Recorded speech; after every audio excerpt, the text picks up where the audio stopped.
ईद की बहुत बहुत मुबारकबाद देता हूं। और जो भारत की संस्कृति रही मिली जुली गंगा जमुनी संस्कृति, हम सब मिलकर के सब त्योहार मनाते हैं। हमें खुशी है आज ईद के दिन लोगों से मिलने का मौका मिल रहा है।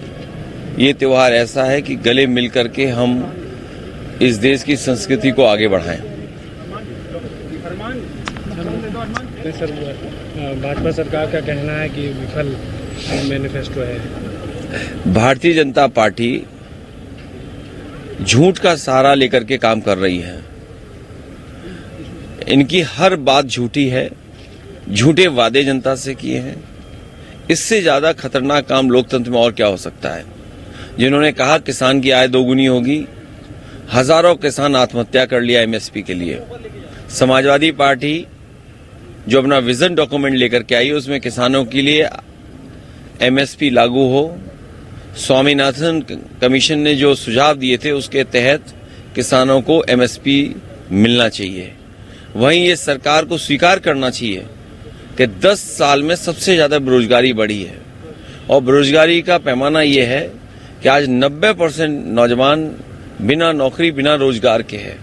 तो आखिरकार इसका जवाब क्या है इनके पास। और उत्तर प्रदेश तो वो स्टेट बना है जिसमें सबसे ज्यादा पेपर लीक हुए हों, और पेपर लीक करने में भी बीजेपी के लोग हैं। जहां जहां बीजेपी की सरकार थी वहीं योजनाएं बनी, वहीं पर बच्चों को पेपर दिया गया।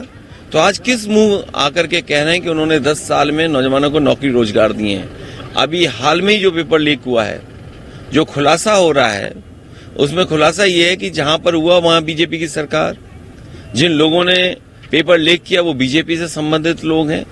ये सरकार की नियति नहीं रही है नौकरी देने की, क्योंकि नौकरी देंगे तो आरक्षण मिलेगा और आरक्षण ये देना नहीं चाहते, इसलिए जानबूझ करके नौजवानों का भविष्य अंधकार में डाल रहे हैं। समाजवादी पार्टी का मानना है कि अगर देश की रक्षा तभी संभव है जब पक्की नौकरी मिले। आधी अधूरी नौकरी अग्निवीर कभी स्वीकार नहीं कर सकते हैं। समाजवादी लोग जब भी सरकार में शामिल होंगे अग्निवीर जैसी व्यवस्था को समाप्त करेंगे। और ये अग्निवीर आज फौज में लागू हुई है, कल हो सकता है कि उत्तर प्रदेश की पुलिस में लागू हो जाए।